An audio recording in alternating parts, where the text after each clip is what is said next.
We have just received a report that New York Knicks center Cole Aldrich was taken into custody last night for reportedly assaulting his fiance. Aldrich was released this morning, and we will keep you informed on the story as new details come about.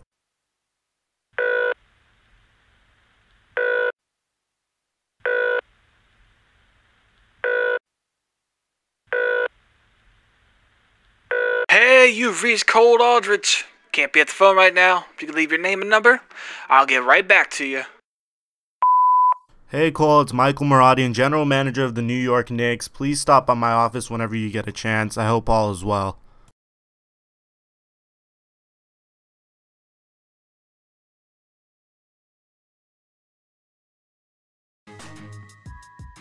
Last year, Randy Whitman as a head coach in the playoffs for the first time. What do you make of the job that Whit has done with the Wizards? Well, he has great experience. He's been coaching for a long time and really knows how it works. He's always a threat to throw a curveball at a team, especially in crunch time.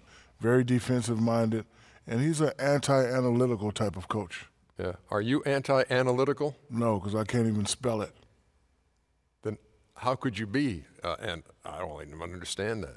It just sounded nice, Ernie. Yeah. Here's Kevin Harlan. Whatever. Felt that way.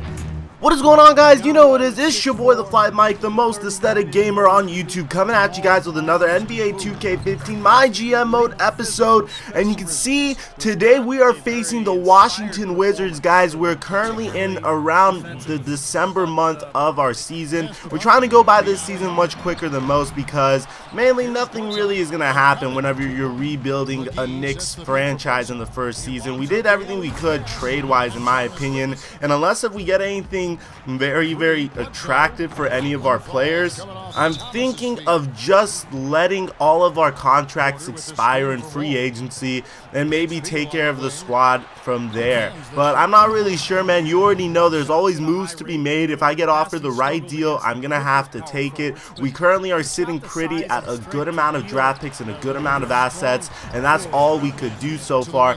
But while it's very quiet for our squad, and I know nothing is going on for a team that isn't expected to even touch the playoffs, you can see that our team is playing fairly distracted, mainly by the Cole Aldrich domestic violence case that is currently just been announced over the news. And this is the very first game after it. We're not really sure how to handle it. Of course, we're gonna have to bring in Mr. Aldrich to the office tomorrow and probably talk things out with them. I'm not really sure. There's gonna be more on that later, guys, so we are gonna have to figure that out for ourselves. But you can see for now, man, we also don't have Carmelo Anthony in this game.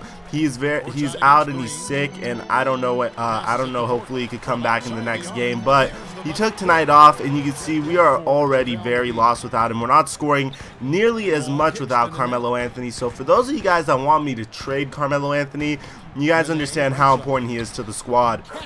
So you can see, man, Nene is just destroying our big men, and you can see this is where we stand currently in our standings. New York and Washington are both two cellar dwellers, so this is probably like an epic tank off. Whoever loses this game is probably better off. But you can see right there, Tim Hardaway missing a layup. And although we're very close to the playoffs, you guys already know how I feel about being a fringe playoff team, man. I'm not really trying to be one of those teams that, you know, gets the 8th seed, doesn't really compete. No matter how happy it makes the people of the Garden, we're the New York Knicks. We're not the Charlotte Bobcats or the Charlotte Hornets. We want to compete, and we want to be at the top when we're competing.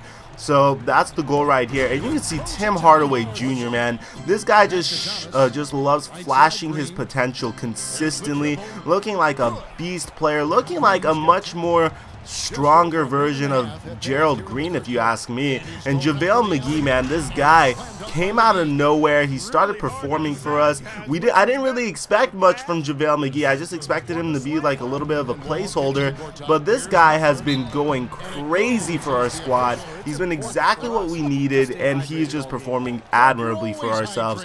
Guys, if you think there's anyone that we need to acquire, anyone we should trade for, or any under-the-radar prospects we need to bring aboard the New York Knicks, comment down below. Let me know in the comment section, guys. You already know I read all my comments for this series, and I even respond to a good amount of them, so thank you all for your support. But you can see right here, man, we're gonna Ramon Sessions has the ball. They've just been destroying us, and I think the main reason they've been playing so well against us is Louis Amundsen and freaking Andrea Bargnani and Quincy ACR, like 3/4 of our big man. And whenever you have those guys as your big man, you are not going to do well against opposing big men, whether it's Chris Humphreys or Marcin Gortat, or it doesn't even matter, man. Whenever JaVale McGee's in, he performs fairly well offensively, but defensively, he leaves something to be desired. So I don't know really how I feel about that. Hopefully we could answer all of this with either some trades or in the offseason. But check out Tim Hardaway Jr., bros. The guy is just a stud, man. Absolute beast, coming off of a screen and hitting a 3 as well right over there. We are down by 14 at this point, but Tim Hardaway Jr. is just taking over. No Carmelo Anthony, no problem from Tim Hardaway Jr. And you can see afterwards we're going to find him for another alley-oop. And that's just 5 straight highlights for Tim Hardaway Jr., man. What a beast of a player. Afterwards, you see Eric Bledsoe showing a little bit of hesitation, but then he sees Marcin Gortat right in front of him, pulling up right in his face. We cut the lead to single digits, but unfortunately, they have players such as Bradley Beal. John Wall is going to come off and hit a 3 as well. Back-to-back threes for the Washington Wizards to get the lead back up to 12. And you can see we're trying to do our best here, man. Eric Bledsoe with a nice jumper over 2 defenders. And this is actually pretty ironic because John Wall and Eric Bledsoe went to Kentucky together. They get to face off against each other again. But looks like John Wall is going to come out of here with the W, guys. So if you like this video, be sure to smash that like button, guys. I really appreciate all the support you've been giving to me on this series. If you're new to the channel, be sure to subscribe. Guys, we're also going to be live streaming on Twitch tonight, so be sure you're followed on that as well. The links are all in the description down below if you aren't followed. But besides that, guys, I'm your boy the Fly Mike, and I'm signing out.